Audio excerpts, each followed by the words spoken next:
오늘 말씀은 창세기 2장 15절에서 17절 말씀으로 원죄보다 큰 원혼이라는 제목으로 함께 말씀 나누고자 합니다. 우리 인간이 에덴 동산에서 쫓겨난 탓인지 인간에게는 낙원에 대한 그러한 동경이 있습니다. 중국의 옛말에는 상유 천당, 하유 소왕이라는 그러한 말이 있는데, 하늘에는 천당이 있고 땅에는 소주와 항주가 있다라는 그러한 뜻입니다. 중국의 소주와 항주라는 땅이 정말 천당처럼 살기가 좋기 때문에 이런 말이 생긴 거 아닌가 생각이 됩니다. 요즘 한국에도 비슷한 말이 있다고 합니다. 하늘에는 천당이 있고 땅에는 뭐가 있습니까? 분당이 있대요.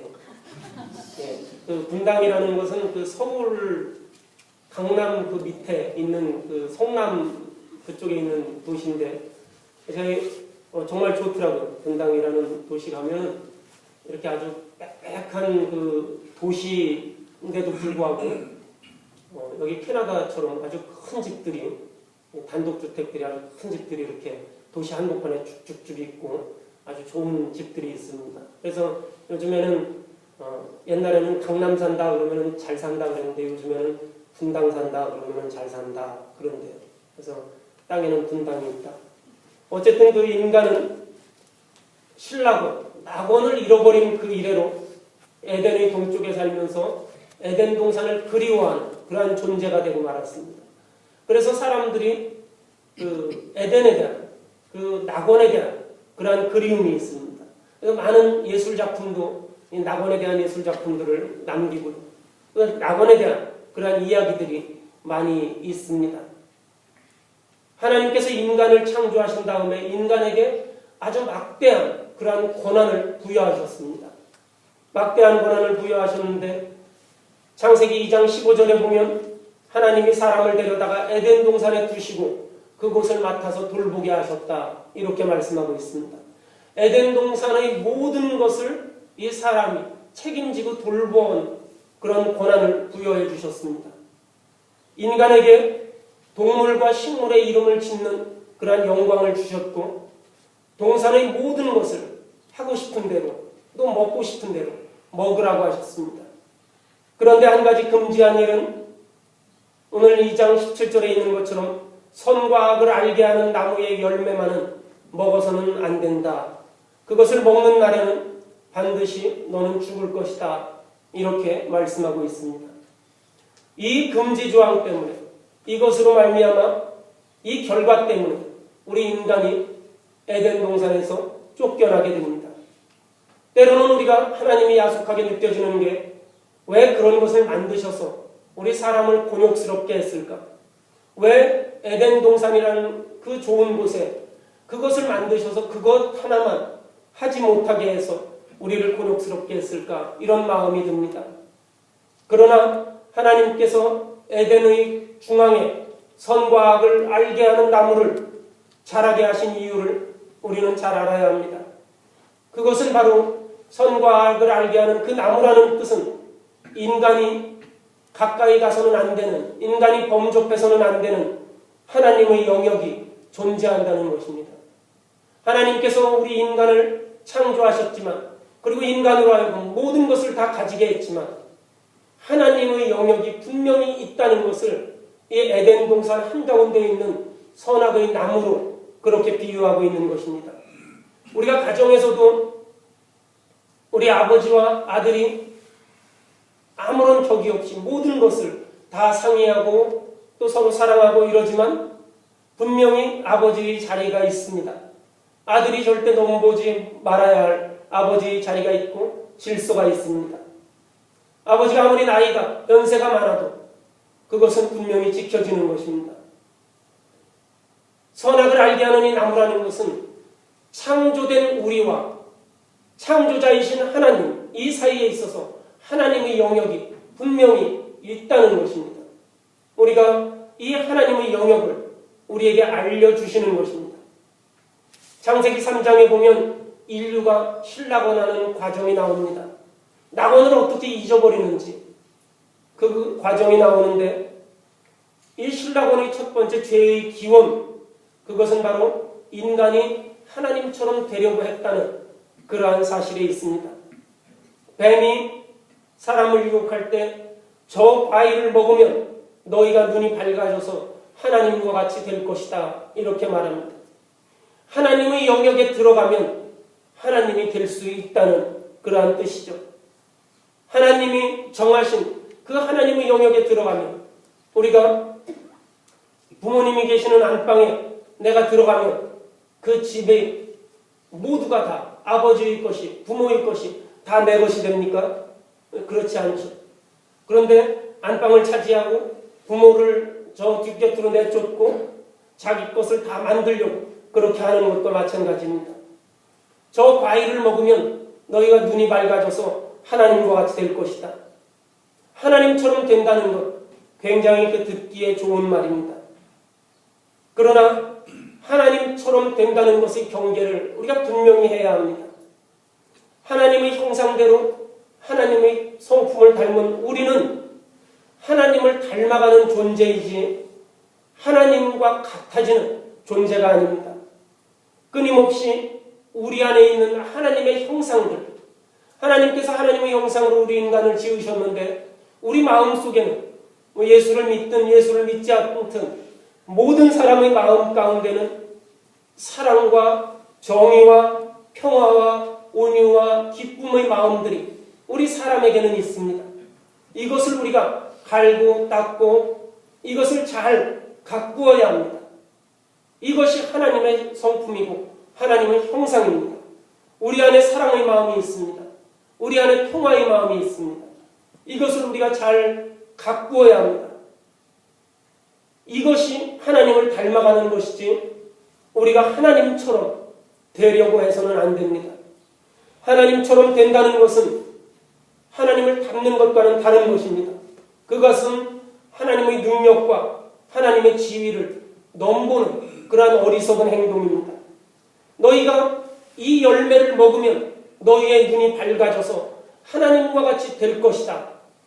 마귀가 그렇게 유혹을 합니다. 눈이 밝아져서 하나님과 같이 하나님이 보는 것을 너희도 볼 수 있을 것이다. 이 말입니다. 하나님의 성품을 닮아가는 것이 아니라, 하나님의 형상을 닮아가시는 것이 아니라 하나님의 능력을, 그것을 뺏어와서 하나님의 능력을 내가 가져서 그대로 되겠다는 것, 하나님의 능력과 지위를 탐하는 것입니다. 선악과를 따먹은 것이나 바벨탑을 쌓는 것, 이 모든 것들이 피조물 된 우리가 하나님의 지위를 넘보는 그러한 행위입니다. 기독교에서는 이것을 교만이라고 정의합니다. 우리가 사람 사이에서도 미움과 시기와 다툼이 끊임없이 일어나는데 그 이유가 어디에 있습니까? 바로 다른 사람의 능력을 탐하며 그것을 가지려고, 차지하려고 하는 것. 이런 마음들이 나에게 시기와 미움, 질투 이러한 것들을 가져옵니다. 성경에서는 이것을 교만함이라고 그렇게 말합니다. 하나님과 같이 되려면 우리 마음속에 시기와 미움이 있습니다. 만족함이라는 것이 우리 마음속에 사라집니다. 우리가 하나님의 성품을 닮아가지 아니하고 물질 만능에 휩싸여 갈 때, 우리가 오늘날 물질 만능의 세대 속에서 더욱더 예전보다 더욱더 풍요한 삶을 살아가면서도 우리가 듣기 힘든 말들이 있습니다. 나는 됐다.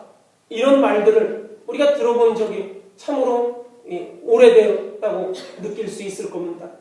우리가 친구 간에, 이웃 간에 나는 됐다. 이런 말들을 우리가 자주 듣는다면 그것만큼 더 좋은 그러한 것이 어디 있겠습니까? 요즘에 영화 보면, 단편 영화, 요즘은 아주 이제 무슨 스마트폰이나 이런 것들이 굉장히 많이 개발이 돼서 영화도 오래 보지 않습니다. 영화도 예전에는 극장에 가서 2시간 이렇게 1시간 영화를 봤지만 요즘에는 이제 그런 영화 젊은 사람들이 잘 보지 않습니다. 그래서 단편 영화들이 많이 나오는데, 단편 영화 10분, 20분. 근데 그것도 이제 너무 길어져서 이제는 무슨 영화가 나왔냐면 30초 영화 나왔습니다. 30초 단편 영화. 30초 단편 영화 제가 하나 봤는데 30초 동안 주는 메시지 어떤 것이냐면 할머니 혼자 이런 우리가 개다리 소반이라고 하는 조그만 소반에다가 김치하고 밥 물 말아서 이렇게 먹고 있습니다. 먹고 있을 때 전화가 와요. 전화가 옵니다. 아들한테 전화가 오고 할머니가 바쁠 텐데 뭘 온다고 지금 온다고 그리고 전화를 끊습니다.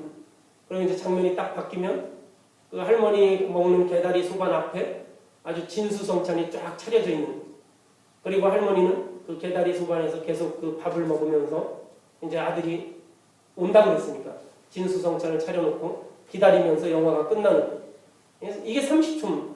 30초지만 굉장히 많은 그런 메시지를 주는 그런 영화예요. 영화 참 잘 만들었다고 생각했는데 우리에게 주는 메시지입니다.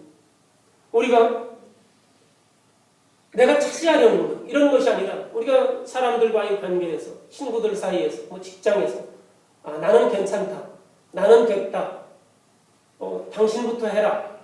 나는 됐다. 이런 마음들이 우리가 물질이 없어서 그런 말을 못하는 것이 아니고 시간이 없어서 그런 말을 못하는 것이 아니라 우리의 마음이 이미 빼앗겼기 때문에 그런 말을 하기가 쉽지 않습니다. 듣기도 쉽지 않습니다. 하나님의 능력과 지위를 탐하는 인간의 그 마음이 우리로 하여금 하나님의 형상들, 하나님의 성품들 이것을 빼앗아 갔습니다. 우리가 어떤 사람을 보면서 어떤 시기한 마음을 갖는다면 내 친구를 보면서 저 사람은 자식이 잘 됐어. 저 사람은 취직을 잘했어. 저 사람은 공부를 잘해. 이런 마음을 가지면서 그 사람을 보기 시작하면 우리 마음속에 하나님의 형상들, 하나님의 성품들이 다 잃어버리게 됩니다. 선악과를 따먹고 하나님처럼 되려고 했던 인간이 선악과를 따먹었는데 하나님처럼 보게 됐는데 그들이 본 것이 무엇입니까? 자기들이 벌거벗었다는 것을 보게 되었고 자기들이 결국은 죽을 수밖에 없는 존재라는 그 사실을 보게 되었습니다. 인간이 자기의 불행의 끝을 보게 된 것입니다. 하나님의 지혜와 하나님의 능력을 탐한 인류의 원죄는 세 가지 차원의 관계를 파괴시켰습니다. 첫 번째는 인간과 하나님의 관계를 파괴시켰습니다. 인간이 하나님이 되려고 했던 그 사실, 이것은 분명한 죄악인데 이 관계가 파괴되니까 하나님과 어울려서 즐겁게 지내던 시절이 끝나고 하나님으로부터 도망하려는 그러한 속성을 보이기 시작했습니다. 그리고 두 번째는 인간 관계가 파괴됐습니다. 하와는 아담을 유혹했습니다. 아담은 또 그 죄를 하와에게 넘겼습니다. 하와가 처음 아담의 눈앞에 나타났을 때 아담이 그렇게 말했습니다. 이제 나타났구나. 이 사람이 뼈도 내 뼈고 살도 나의 살이다. 이렇게 말하면서 그 하와를 반겼습니다. 자기 앞에 나타난 다른 사람을 보면서 너무나 반가워하면서 이제 나타났구나. 뼈도 나의 뼈고 살도 나의 살이다. 이렇게 반가워했던 그 사람에게 모든 책임을 뒤집어 씌웁니다. 죄의 유혹과 책임의 전가는 인간관계를 파괴합니다. 사람과의 관계가 이렇게 파괴됩니다. 그리고 세 번째는 인간과 자연의 관계가 파괴됩니다. 하와는 자기가 책임 추궁을 받게 되니까 그 책임을 뱀에게로 돌립니다. 생육하고 번성하고 관리해야 하는 그러한 자연이 이제는 인간의 정죄를 받는 지경에 이르렀습니다. 자연도 생육하고 번성해서 하나님께 영광을 돌려야 하는데 인간의 정죄함을 받고 그 이유로 자연은 인간에게 다양한 기회를 제공하기도 하지만 끊임없이 인간의 삶을 위협하는 그러한 존재로 변하고 맙니다. 사랑하는 성도 여러분, 처음 인간의 범죄가 사람의 운명을 뒤바꾸어 놓았습니다. 하나님의 형상대로, 하나님의 성품대로 그렇게 지음받은 인간이